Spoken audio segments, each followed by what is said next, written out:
Hola, ¿qué tal, gente de YouTube? Buenos días, buenos días. Hoy 26 de enero estamos acá con un amigo.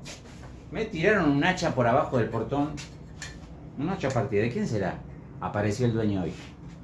Me dice, ¿me la va? Ah, es tuya. Bueno, vamos a arreglarla, miren. Se descabó, es un caño de fundición, de... ¿Cómo se llama? De fundición, no, de... caño galvanizado.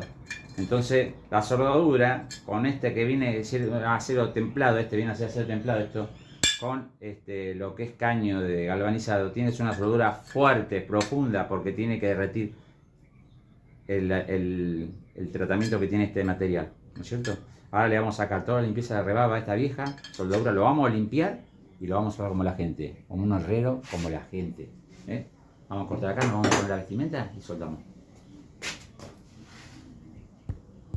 Bueno, gente, ahí estamos, ya nos preparamos. Vamos a prender la